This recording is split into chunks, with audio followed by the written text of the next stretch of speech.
What's up, everyone? It's your host, Sakai, and this is Marquee Memories, the show we sit down with your favorite artists to relive their top concert memories as fans. Today, I'm joined by Inifinity Song, family band made up of 4 siblings whose harmonies, soulful songwriting, and unique blend of genres have attracted many fans all over the world. From performing in Central Park to touring globally, being signed by Roc Nation, and recently releasing their studio album, they are busier than ever. Everyone, please welcome Abraham, Angel, Israel, and Momo Boyd of Inifinity Song. Welcome to our studio. Thank you. Thank you for having us. Yes. What brings you guys to Hollywood, I guess in LA right now? It's BET week. It is. BET Awards week. Momo is nominated. Wow, congrats. Yes, I love that. With Keem and Kendrick for Good Flirts. Yes. This is the first major nomination in the family, so we're kind of excited, to say the least. Super excited. So very excited. We pray she wins. You guys are just so phenomenal in the way you guys harmonize and just kind of, partake in just being a family and showing off your skills as a talent, as a group. How has that been collaboratively performing on stage and just uniting as one? I feel like it's evolving. Like, it's an experience that changes year by year. And honestly, with every tour that we do, it changes. Much like we change as individuals and our relationships change with each other. I think we're getting more and more professional, more and more mature in what we do. And we don't take it for granted either. It's not every day that you get to walk through life with teammates, and especially an industry as challenging as this one, it's super tough. So, being able to stand united on stage, literally, and then, metaphorically and all these other ways in life, it's just a blessing. Nice. How long have you guys been performing together? Really our whole life. We are a family. We grew up in the same house. Music was and is our family's language. The line is really blurred as to when it started, when things happened. It just kind of always is and was and evolved and it's still evolving and will forever be evolving. But, it started around our kitchen table with our dad and our, the rest of our siblings, and it's just music. Music is and music will be. Yeah. I'm actually trying to think if the start of music in our family predates some of our births. Definitely. Yeah, it goes back. Yeah. So it's hard to pinpoint that time. Yeah. I guess we'll just really honing in. And I know you guys started performing in Central Park, and then now you guys are touring globally, and you guys were signed by Roc Nation and scouted by Jay-Z. How was that process overall, just being seen by somebody also very talented? I mean, it's kind of challenging because most of our lives was spent on stage, but Central Park and busking, music is a roller coaster. So one day you can find yourself at the top, and then the next day you have to come down, and it's kind of an up and down relationship. So back home in Detroit, where we're originally from, we were always on stage everywhere, across the state, across the city, some of the biggest stages in the state of Michigan. Then when we moved to New York, it was almost like we had to reestablish ourselves on a much larger stage, the world stage. New York City is the center of the creative universe globally. And so that really, you got to take a couple steps back and say, whatever you did at home, this is not the same ball game. And so that's what we did. And we performed in, the subway. We performed in Central Park. We did some in Times Square. And then we were able to build ourselves up. And we became pretty known in New York. And that afforded us opportunities, including to be discovered and collaborate with Jay-Z. So that was super great, very affirming and validating. Nice. How was that moment and just like meeting him? And I'm pretty sure you guys performed, in front of him or however that process was. Like, just kind of give the fans what it was like. It was really a surreal moment, Yeah. like earth shattering to have the invitation to meet him and his whole team and like exactly how it sounds and how, anybody might imagine it would feel. It's definitely how it felt. This was over 10 years ago. We were much younger. We were not these rock stars. We were definitely, a musical family. We definitely were singers, performers, but we were not the people that we are right now. And it was definitely mind-blowing for sure. We had developed the pedigree to be able to be not entitled, but privileged to enter a partnership with Rock Nation and Jay-Z. We wouldn't have gotten that pedigree from singing on the street exclusively. We are grateful and privileged, but we grew up in this game. Yeah. You prepared for that moment and it kind of just evolved from there. And Our whole you guys are lives. still evolving. And I see you guys recently released your latest self-titled album, right? Infinity Song. Yes. Tell us a little bit about how that project came along. I think since we released Metamorphosis Complete in 2024, we've all been internally ruminating on the idea of what we want to be that next step and that next evolution of sound. It really came about in our minds first separately. And last year, during the summer, we started putting pen to paper, writing for the project and doing some sessions. And then it really came to fruition this year in February and March. We did a kind of a sprint and got a bunch of the songs done. But it was really, before any music was done, I think our ethos was really a mission to show the evolution of the band and to have a decisive statement about who we are. I love that. And just kind of like connecting you guys as siblings as opposed to any other band, which I'm sure there's lots of those in the world as well. But you guys specifically. Collaboratively speaking, we've learned that we work the most efficiently when we have like a writing lead or a producing lead. So one person leading the direction of a song or a project and then us, putting our voices on it. So a lot of the songs are written individually by each of us and then we'll produce it out.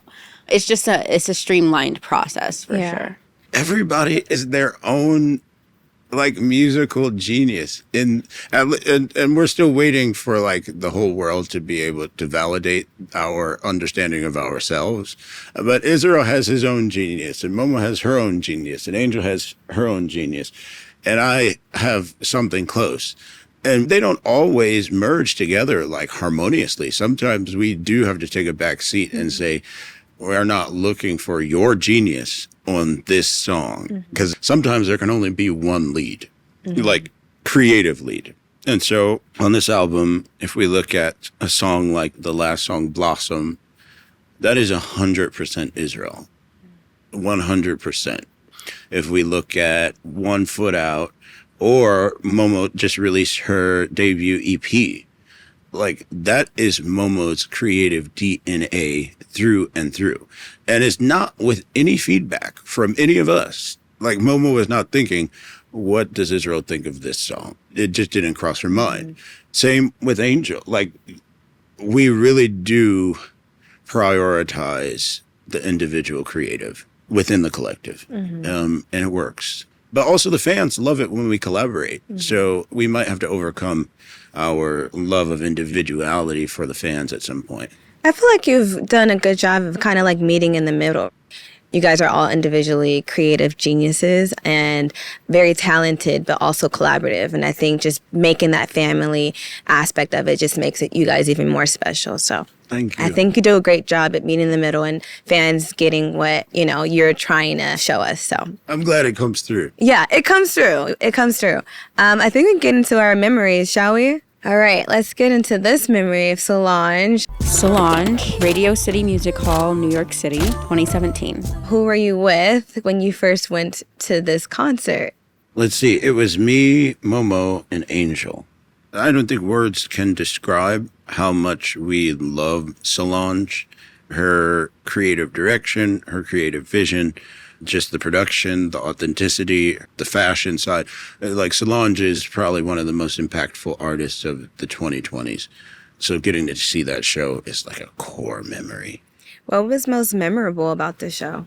I mean, it was like the stage design, the costuming, the intentionality, the choreography, the music direction, like literally every single detail. It wasn't like over the top extravagant. It wasn't like a bunch of lights, camera. Like it was just the details, very intentional.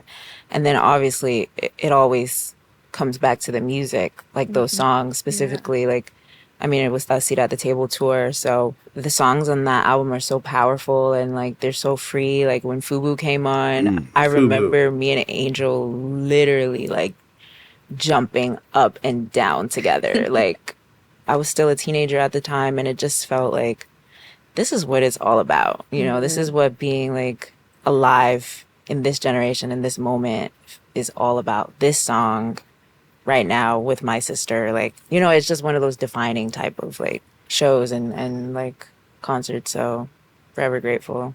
Nice. Did you ever find it impactful to implement what Solange did at her show in your own shows?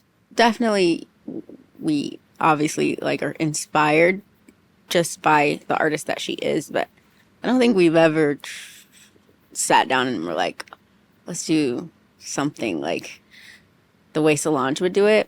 It's a little challenging only because it's so high level.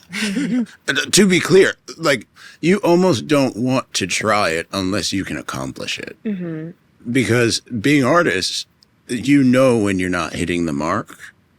And so we try to hit marks that we know we can easily hit. But also we try to create our own path. Yeah, I think that also like just rephrasing my question in a sense of how she made you feel, you know, like you mentioned, like the song that made you kind of light up and you're with your sister and have that moment and just like you remembered every detail, whether it's you just coming out, your dance is memorable. Do you try to create those same moments for your fans? Certainly. Yeah. I have this phrase called musical euphoria. And in my brain, it's always about the musical euphoria. And that's what we work to create in our live show. And I think our fans like our live show. And I think we create a sense of joy and escapism and fun and togetherness. And some people say our show is the best show they've ever been to. A lot of people say that. There you go. There might be one person who says, it's the worst show I've ever been to. No one's ever said that. No, our show is pretty rocking. Nice. Do you remember where you were in your career at that point when you went to this concert? 2017. 2017, we had just gotten signed. Okay. So we were really trying to figure out who we were. Yeah. And then seeing Solange as well. Getting signed and seeing Solange in the same really sounds like a dream. How was that, just signing for the first time, having that experience? I think we didn't know anything about the industry at that time. And over the span of the last 10 years, we've learned everything about the industry. Not everything. We don't know a lot. But we know most things. 10 years is a long time to get some knowledge behind, you know? I think probably the thing that we would collectively tell people who are getting signed for the first time is a marathon, not a sprint. And also don't think too highly of yourself, but also don't diminish yourself. It's a balance because you never want to be uncoachable, but you also don't want to lose yourself being coached. Thank God for our dad. He really pushed us to own our individuality. Yeah. He pushed us to produce our own music and write our own music. We wouldn't be the band that we are without his guidance. Back to Solange, was that your first time seeing her, and have you seen her multiple times? Yeah, we saw her. We saw her Made in America, and she was amazing. She just has something about her that's just too cool. So. Like her aura. Aura. That's my new word of the year. Okay, let's get into our next memory and move through these a little fast. Let's do Beyoncé, Cowboy Carter Tour 2025, MetLife. Beyonce Cowboy Carter Tour at MetLife Stadium in 2025. I'm going to start off. What did you wear? Something ugly. I'm not gonna lie. It was pouring rain. I was raining. Like, Oh. I'm here to see her. I'm not here to perform. We got- no shade. Poured? Was it in the Torrential summer? It downpour. was unbelievably It raining. was raining like you've nenever seen before. And she For was on that stage. 3 hours straight. Wait, I remember that was the that. rain show. This is I remember the one, that. the Rain famous show. Yes. rain show. She did the thing. It was magical. It was magical. But I Yeah. knew, I was wearing a poncho. Yeah. Like, Right. So like that's really what I wore, a poncho. Yeah, you know what? In that context, sure. You know, It was worth it. what song stood out to you?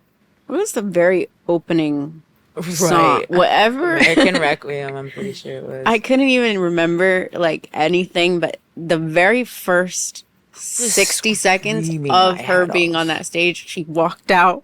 Aura. She had that like just everything. The It outfit, like I she felt was like- staring daggers. Yes. Down the barrel of the camera. Like It was giving Michael Jackson. It was giving it was like aura. Like so much presence. Yeah. So much just like confidence. And like I could not stop screaming. And like I don't even scream like that. But I physically could not stop screaming. And like it was so funny because before the show started, like when me and Angel had gotten there, the people behind us were like, "Oh my gosh, are you guys like Infinity song?" And we were like, yeah. And so like even knowing that like we're like low key being watched or it's not like complete strangers around us, it didn't matter. Like I'm going to scream my hat off Right. because it's that powerful. It gave that. I have So no it was a moment in control. time. Yeah. Exactly. Yeah, I would say that song.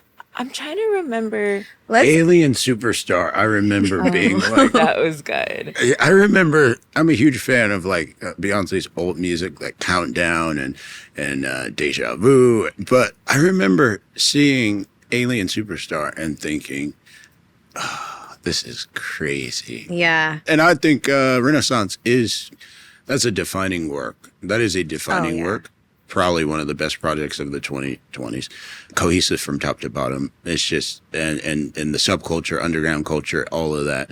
So Alien Superstar to me was just like, I can't believe I'm watching this to see how it transcended the stage and everything. So I want to pull up the actual set list from when they're at MetLife. I'm going to pass it to you, Momo. And you guys Yay. pass it around. One thing I will say, when she sang Blackbird, that was really touching because she said something at the end and she was like, "This is for all of my blackbirds in the audience today who are finding their wings." Something like that. And I was like, wait, me. I was like, that like literally was just for me. Like, thank you so much, Beyonce.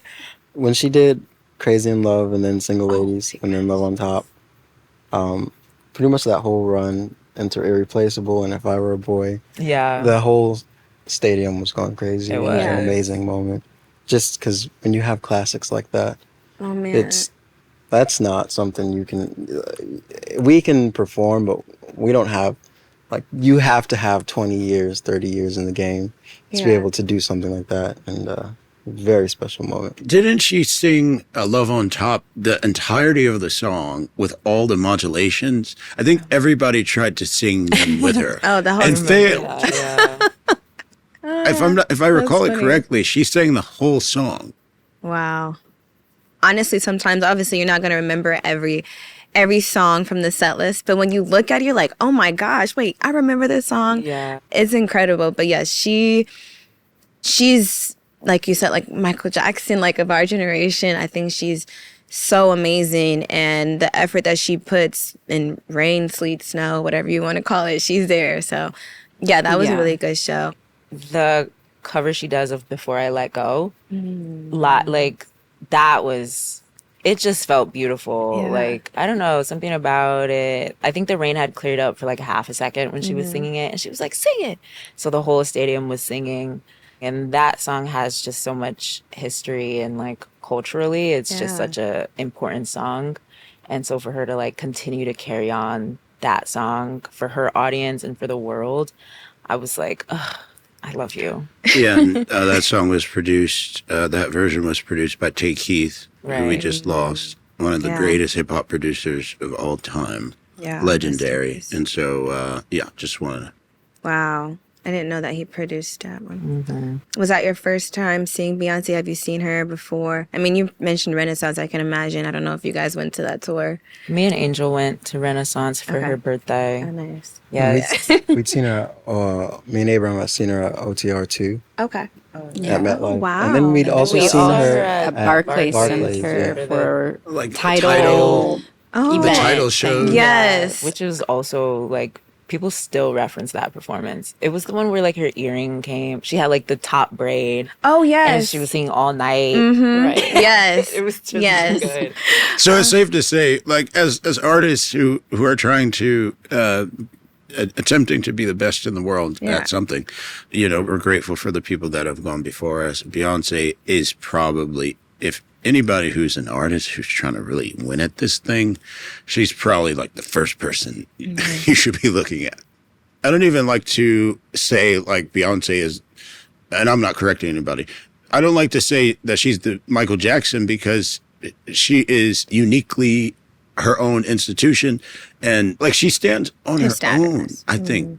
And I mean that like as like a genuine fan, but I also mean that objectively, looking at, like, I try not to be subjective when I make analysis. I see Michael Jackson and I see Beyonce. Yeah. And I see them separate.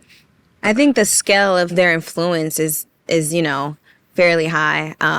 I grew up in oldies, like full oldies, Marvin Gaye, Aretha, Prince, Michael. So, and my parents are a little bit older. So seeing how he was during their time and then her being in my time, I'm like, the correlation comes there, but 1,000% different people, different paths. But she's beautiful. She's so talented. Yeah. I wanna be you when I grow up, or next to you. Have you guys been able to meet her in person? How was that experience? She's very nice. Yeah. Well, she was to us. Yeah.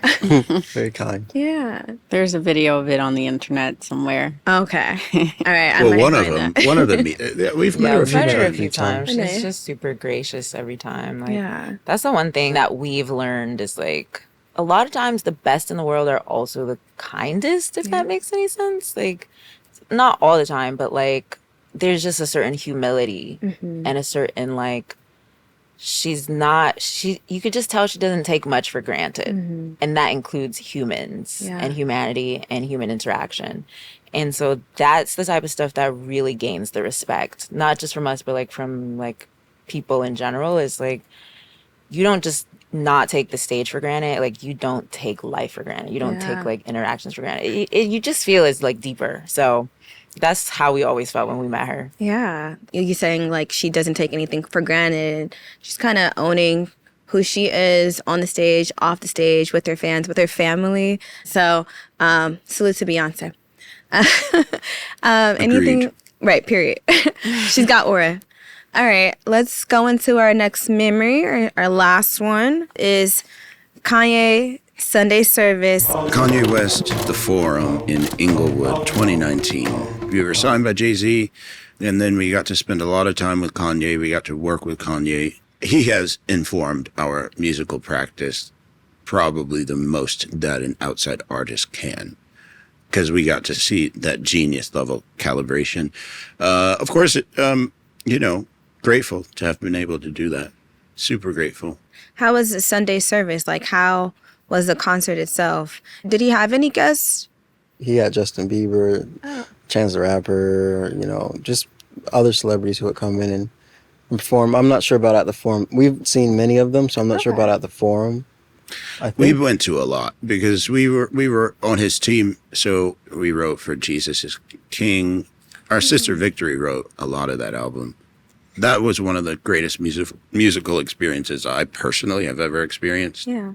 Were there any shows? I know you've been to a few of them. Were there any that stood out the most to you? Like whether it was the city, whether it was a crowd, however you were feeling that day. Like, I know we talked about the Forum, but were there any others since you've been to multiple? Probably It was around like the Grammys for the year in 2019, and it was the day that Kobe Bryant and his daughter had passed, and everybody was like heartbroken.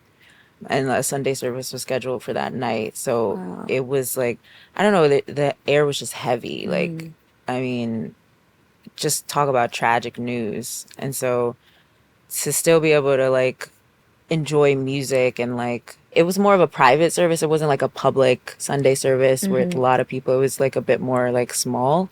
And that was the night that like Justin Bieber sang, and he sang like a gospel song, and it was just a beautiful moment. And that one always sticks with me because it wasn't public, and just the gravity of the moment, and like being able to just I don't know, kind of find some comfort in the songs a bit. Yeah. The way it was set up is that we went to Sunday service in the morning. We come out of Sunday service and we get the news, and immediately the oxygen was like sucked out of the room. It was like, and these are personal friends, so it was even worse. Ye had made the decision to go on with the evening Sunday service. Our dad was one of his advisors, and he said, "You got to do it. You got to do it. You got to do it." And then he made the decision to do it. I just remember like it was us, and then it was our friend John Batiste, and it was a couple other people in a group together, and it was so healing. We were mourning, and the whole entirety of Los Angeles was mourning, but we all feel so privileged to have had that moment together. Absolutely. I think, especially to be such in an intimate setting, like you said, you've been to multiple, that one's a more private. And then given the circumstance of Kobe and Gianna, the tragic incident that happened, and still being able to come together and, know that obviously music is healing, and just spiritually align with each other, forget whatever has happened before, and just kind of be in that moment and appreciate it, and go to Sunday service and unite and come together is, something that's out of this world, I feel like, in a sense of it being an energy connection and to music, right? Everybody there, like you said, it was a different experience, and many people don't really understand or also get the opportunity to go to these shows, and more than once especially. So you being able to do that and tell your stories is something that's really great, and we appreciate it. I'm sorry. I want to be sensitive. I'm sorry. I just have to say, our experience does not lessen the hurt or pain that anybody experienced due to actions taken. And I just want to make sure I'm sensitive, because as a black man, I know what it's like to be hurt by somebody. And though I love Kanye, and I love Kanye deeply, very, very deeply. He's a superhero to me. That does not lessen the accountability or the pain that was caused. Absolutely. And I just want to make sure that I'm sensitive, because I don't want my attributing him to be a hero, or our attributing him to be a superhero creatively and artistically, to lessen the pain. We're not downing anybody's pain. And so I just want to make that 100% clear. The pain that people felt and being let down, that matters. And so we don't want to brush over that, but we also feel a great responsibility to say, this is our experience. Absolutely. So I think it's a duality. Yeah. And I just think that also it being a memorable, service that you experiencing, you guys were open to sharing, like, we appreciate that. And obviously never downing anybody else's experience. These are yours to tell. So I appreciate you guys for doing that in general. Just kind of speaking on like the Sunday service and working with Kanye, you mentioned, to sum it up, how was that experience overall? Like, and just working with him, you're an artist, you guys are all artists and performers. How was that experience?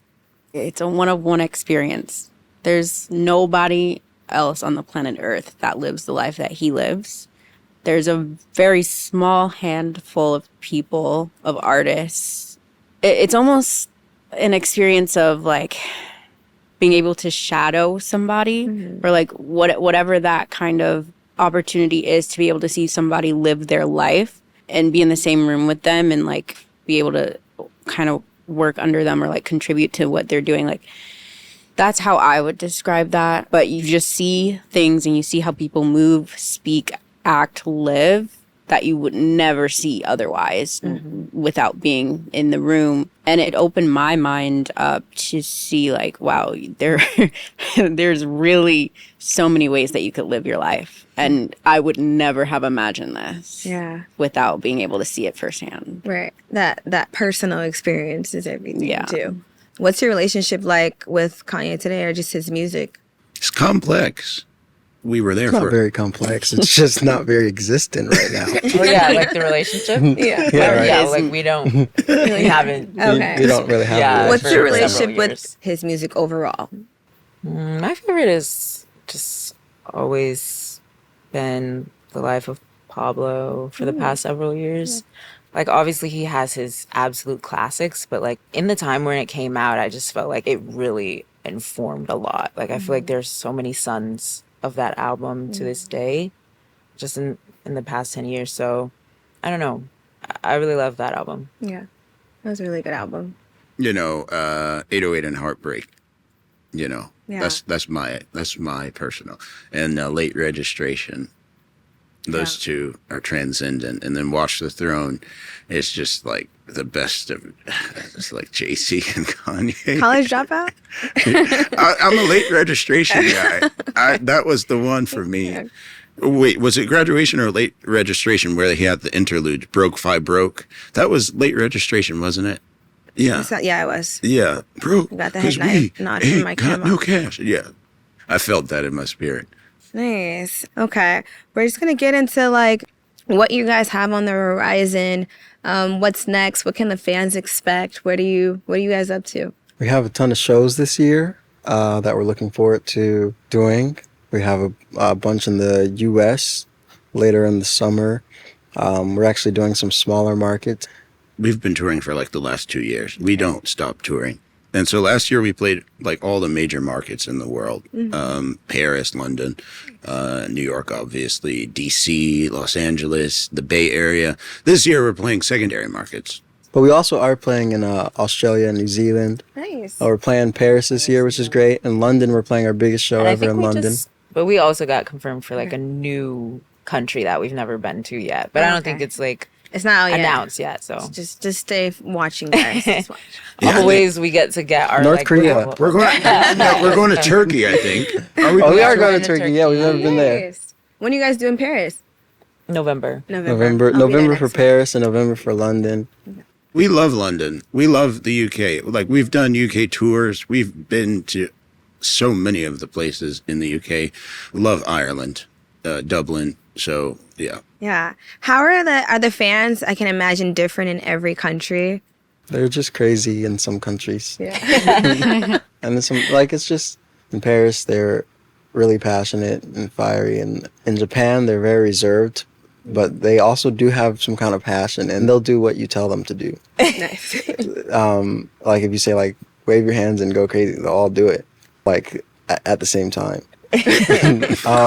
Synchronized. I just Japan gotta- also has a very old school, I think, celebrity kind of fan culture relationship. So we every time will have stock like people outside of our hotels, like in the lobby or like at the train station. They know our route. Nobody's announced this, but they just know we're going to be on the train and they will be there. Wow. Like How is with that? stuff Like- for us to sign. Oh, And wow. it's kind of We're not even famous in Japan. Like, how do you... We're not famous in You Japan. know- that doesn't happen anywhere. Yeah, but really that's not like in the Japan. first place that literally just Tokyo and It was interesting for me to see because I feel like in the States, there is a bit of I don't know, you really have to reach a certain level for people to fan over you. Everybody's a bit too cool, which is, good, like, for sure. Like, we're all regular, so, like, don't fan. But, no,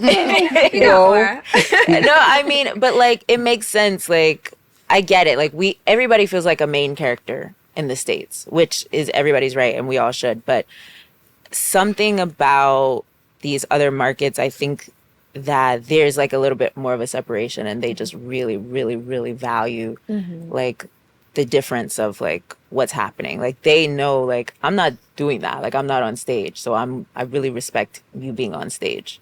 You know, whereas like sometimes with social media we all feel like we're on stage, if that makes any sense. So it's just a little bit, it's not as like convoluted, I think, in specifically like with our experience in Japan. Like it's just culturally different. So it's interesting. I will say though, we just did a stint of Midwest shows, and we haven't spent a lot of time performing in the Midwest in the last few years. But I was seeing an energy that I have never seen. Yeah. Like It was great. Indianapolis. Also, also to be clear, I'm not talking about us. We do have fans. People do fan. Like it's just, I know. they do. So Columbus, I feel like we're going to be in the Midwest a lot more. Right. Yeah, it because was they great. often overlooked, but we're not overlooking the Midwest. Yeah. Well, thank you so much for sharing your memories with me. I can't wait to see how it all comes together, but I really enjoyed each and every one of them. And you guys just spending your time to talk to me. So I appreciate it. Thank you for having us. Thank you guys.